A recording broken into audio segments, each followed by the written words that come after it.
vez. São 23 jogos em 2026 e são 13 gols do Pedro. Lembrando que ele se tornou o artilheiro do Flamengo no século. Já falei. Produção, só um minutinho pra conversar com a Zico vai ligar pra cá. Eu já falei que o Zico pediu pra não parar com isso, não vamos fazer. Não, o Zico reclamou do Maracanã.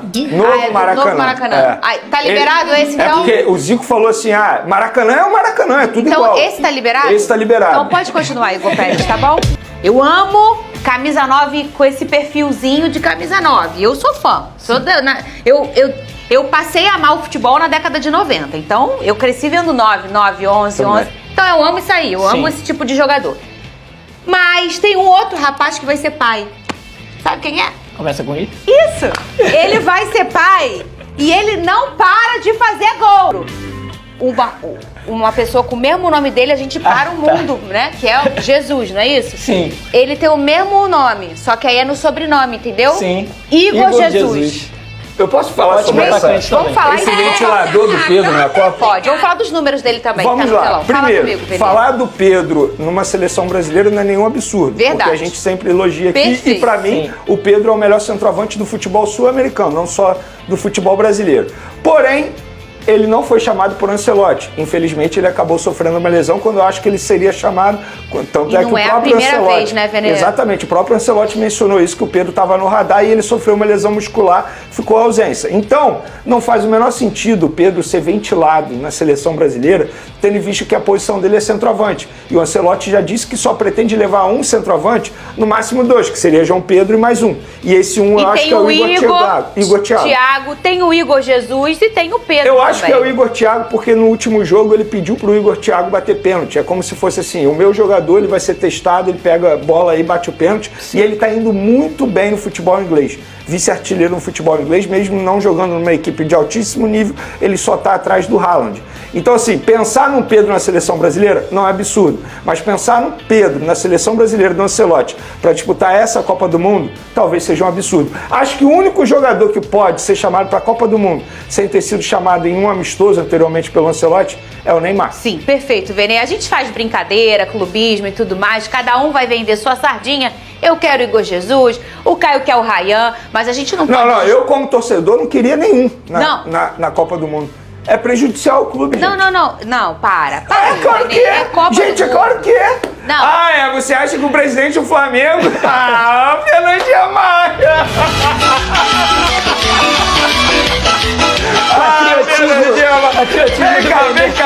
Vem cá. Senta aqui. Eu vou falar uma coisa vou pra te contar você. um negócio. Você pega... Fernanda Maia, pra Você gente vende não muda bolo. nada. Não. Você vende bolo. Vamos fazer uma enquete. Vamos fazer uma enquete. Não, tô falando de dinheiro. Olha só. Você vende bolo. Aí você bota ele na feirinha de Caraí Fernanda ou você Maia. põe no comercial do SBT. Quem vai vender mais o bolo? Esse bolo não tá à venda e o Flamengo não quer vender. Não. O Flamengo quer ter ganho técnico. Eu sei. Vou te dar um exemplo. Mas você acha que para um jogador do calibre do Pedro, a gente não fala de jogador só técnico e físico. A gente hoje trabalha muito com a parte mental do atleta. Tudo bem. E quando você pega um atleta, pergunta pra ele se ele não quer jogar uma Copa do Mundo, que ele não quer ficar imortal na galeria da seleção brasileira. Será que ele não vai melhorar, ser mais potente? Com certeza. Vou te dar um exemplo. O Flamengo não liberou certa vez para as Olimpíadas. Você vai lembrar disso. O Flamengo não lembrou. O Pedro. Exatamente. Ele ficou chateado, obviamente. Ele queria jogar as Olimpíadas. O que aconteceu com a camisa do Flamengo? Ele continuou performando. O que eu quero dizer é o seguinte, uma Copa do para Mundo, a instituição Flamengo, vou pegar um outro exemplo aqui, Lucas Paquetá.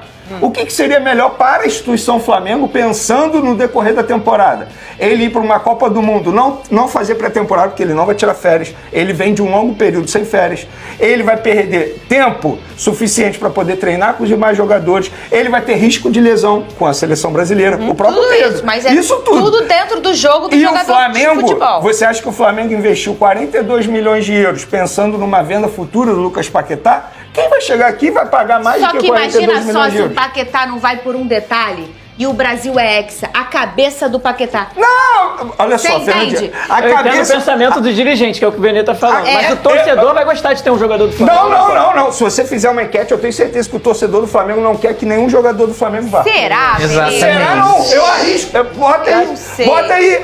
Eu acho que todo torcedor se importa mais com o seu time, mas na hora da Copa do Mundo ter um representante do seu clube. Eu arrisco. Pra caramba. A gente até fica orgulhoso quando é da base. Pede aí pra galera comentar no Twitter. Você é torcedor do Flamengo. Você quer que o Lucas Paquetá vá à Copa? Eu não acho que você tá errado. Duvido que ganhe. Eu aposto que vocês quiserem. Eu acho que eu tô dando o olhar do atleta e você tá dando o olhar do dirigente, entendeu? E do torcedor. E do torcedor. É isso. A gente vai, por exemplo, E aí eu acho que depende olha só, óbvio que o atleta quer ir pra Copa, isso sem sombra de dúvidas. Inclusive, e aí a gente tá falando a partir do dia 18 de maio, partir do dia 18 de maio, a gente vai ver uma queda de rendimento dos jogadores convocados. Sim. Porque é óbvio que eles vão cair de rendimento pensando na seleção brasileira. Olha os números do Pedro. 23 gols, 13 jogos e 4 assistências. Ele é um fenômeno. Ele sabe muito fazer. Faz essa enquete aí, produção, tenho certeza. Vamos fazer o quê? Vamos fazer na segunda-feira? Pode fazer. O quê? Que amanhã a gente faz essa enquete, a gente abre esse debate de novo, que é um debate quente, sim, mas aí a gente vai querer saber a sua opinião. O treinador Leonardo Jardim, um dos responsáveis por trazer esse protagonismo do Pedro de volta, falou sobre o atacante. Vamos ver. Eu acho que qualquer jogador do Flamengo que tenha um papel ativo na equipa pode jogar em qualquer seleção, seja do Brasil, como é o caso do Pedro, como é o caso do Léo, como é o caso do Alex, do Danilo.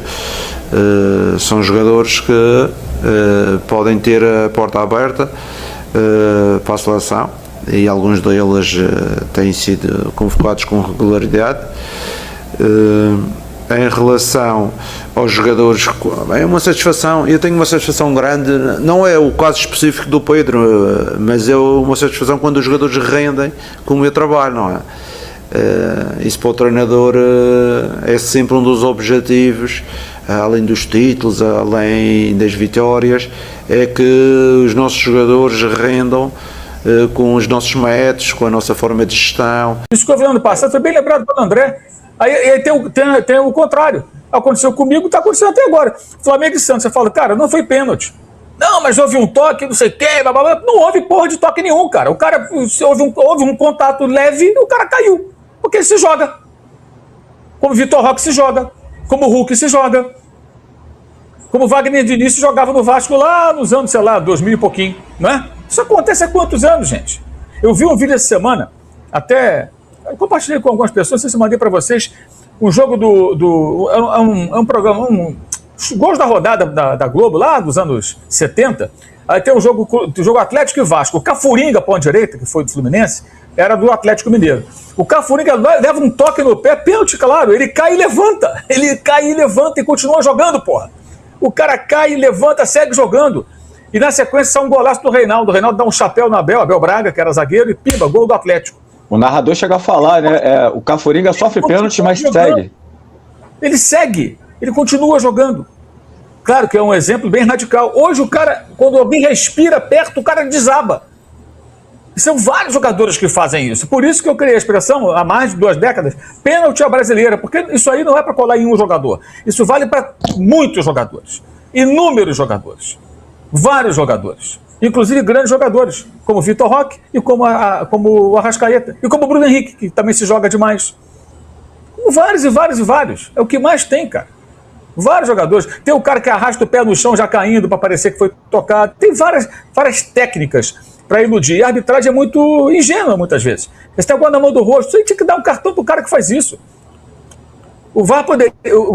Assim, eu sou contra a intervenção do VAR, mas nesse caso deveria haver, acho eu, algum espaço para o VAR observar se o cara puser a mão no rosto, mas o toque não foi no rosto, ele tinha que tomar um cartão. Olha, o toque não foi no rosto. Nem precisa olhar no vídeo, o toque não foi no rosto. E o cara pôs a mão no rosto. Cartão amarelo. Ó, cartão amarelo para você. Por quê? Você pôs a mão no rosto e o toque foi no pescoço, foi aqui. Cara, se bater aqui no pescoço, eu ponho a mão aqui, né? Pô, eu tomei um arranhão aqui no pescoço. O cara bateu, tava com a unha grande de outro jogador, né? Não fez a unha? Pá! Me arranhou. Eu boto a mão aqui, certo? Se um mosquito me picar no pescoço aqui, uma abelha, você vai pôr a mão no pescoço, né? Não é no rosto. Tô errado? Sim. Se o cara bater a mão aqui e machucar, a mão no pescoço. Por que o cara põe a mão no rosto e sai rodando assim? Por quê? Isso é simulação. Pra quê? Pra parecer que arrancaram os olhos dele à força. Isso tem que ser combatido. É isso que a gente tem que combater. Mas, especialmente a maioria, ou grande parte dos ex-árbitros que tem microfone, eles não combatem isso. Eles endossam esse teatro canhestro, essa sacanagem com o futebol. Isso é uma sacanagem com o futebol, cara. Aí vão ficar discutindo, não, temos que melhorar o produto. Melhor que produto? Que produto tem que melhorar? Com o festival de simulações de Caicai. O principal jogador do futebol brasileiro nas últimas décadas, tá? Na última década, pelo menos, que foi o Neymar, virou meme na Copa de 2018 porque ele era o Caicai que ficava rolando, lembra? O Neymar, gente, um jogador de um talento extraordinário, isso foi há 8 anos, quando ele estava muito mais em condição do que hoje. Outro dia eu vi um comentário do Tim Vicker, muito interessante, em que ele está falando o seguinte: como tem menos jogo de futebol na rua, e se joga mais agora na quadra, no campo de society, no piso de plástico, né? E menos jogo na rua. Jogar na rua mesmo. Como vocês jogaram, certamente, eu joguei também quando criança, quando moleque. Jogar na rua, de dar topada no paralelepípedo, arrebentar lá, arrancar a cabeça do dedão do pé, aquela coisa, chega o carro, vai passar um carro, olha o carro, para, tira o golzinho dali, quando tem aquele golzinho de madeira que a gente mesmo construía, né? Tira o golzinho, volta o golzinho, aquela coisa, jogar na rua. Joguei muita bola na rua. Joguei na rua da feira, ali na Venda da Cruz, ali na Pereira Pinto, muitos anos. Depois na rua do Henrique Lage, várias vezes. Ele conhece o Alan, porque é de Niterói, ele é da mesma área. Cansei de jogar bola na rua. Jogar bola na rua, você cai, se machuca e tal. Então você não fica se jogando, né? O Tim tá falando, quando você joga na rua, você não fica se jogando no chão. Quando você não tem jogo na rua, desde pequeno, você cai toda hora. Porque machuca, né? Então o cara não vai se jogar quando ele joga na rua. A falta do futebol de rua na formação do moleque. E, cara, eu falei, cara, tem muito disso também. Certamente tem. Aí você junta isso com todo esse contexto do Caicai, que é premiado no futebol brasileiro, o resultado é isso. Mas nós não precisamos ficar discutindo sobre isso. Nós podemos ficar acima disso. Isso aí digamos assim, é descer o nível do debate, gente. Para ficar comprando narrativas que tentam empurrar a goela abaixo. Que muitos seguem por conveniência, buscam pela audiência. Que não é a audiência do torcedor do Flamengo, nem da audiência de alguém que quer ver uma discussão, uma análise mais equilibrada. É a audiência de quem odeia o Flamengo. Como disse o André. Eu quero a audiência dos anti-rubro-negros. Isso aí, gente, tem um radialista famoso, tá? Que descobriu isso há muitos anos. E fazia isso há uns 30 anos atrás, ou quase isso, mais ou menos isso, ele começou a fazer isso. Quase 30 anos. Flamengo e Corinthians. Primeiro o Corinthians, porque o cara trabalha em São Paulo, depois do Flamengo. Eu observava isso, especialmente quando eu fui morar em São Paulo. Que quando era um erro de arbitragem para o Palmeiras, para o Santos, para o São Paulo, era uma repercussão. Quando era o Corinthians, ele dava... Por quê? O Corinthians tem mais ou menos 30 e poucos % da torcida de São Paulo, né? Ou seja, mais ou menos um terço, um pouco mais talvez. As outras torcidas, então, são mais numerosas, claro, né? Então, quando você colocava o Corinthians como vilão, como ajudado pela arbitragem, o que acontecia? Você tinha mais gente concordando, porque não gostava do Corinthians. Segundo a apuração do jornalista Antônio Carlos, o clube de regatas do Flamengo continua monitorando o mercado e passou a considerar a contratação do lateral esquerdo Matheus Bidu, atualmente no Sport Clube Corinthians Paulista. Internamente, o nome do jogador agrada, sobretudo à presidência, que vê nele atributos de um lateral contemporâneo, com boa chegada ao ataque, velocidade e participação ofensiva constante. A diretoria rubro-negra mantém o planejamento de fortalecer o elenco de maneira equilibrada, principalmente por conta da sequência exigente de competições ao longo da temporada. Dentro desse cenário, Bidu aparece como uma opção interessante por já conhecer bem o futebol nacional e lidar com a pressão de clubes de grande porte. A comissão técnica também enxerga com bons olhos uma possível chegada do atleta, avaliando que seu estilo de jogo se encaixa na proposta tática da equipe. Existe a expectativa de que, em um ambiente mais competitivo e estruturado, o lateral possa desenvolver ainda mais seu potencial. Nos bastidores, não está descartada a possibilidade de uma proposta com vínculo longo, próximo de 4 temporadas, indicando confiança no crescimento do jogador e uma visão de valorização futura. Do lado do atleta, a chance de atuar pelo Flamengo é vista de forma positiva. Além de disputar títulos relevantes, Bidu entende que atuar no clube pode ampliar sua visibilidade e aproximá-lo de uma oportunidade na seleção brasileira. Agora eu quero saber a sua opinião de vocês. Matheus Bidu será um bom reforço? Sim ou não? Deixe sua opinião no comentário. O melhor comentário eu vou fixar. Não esqueça de curtir o vídeo e inscreva-se no canal para não perder nada do Flamengo. Até a próxima e saudações rubro-negras nação.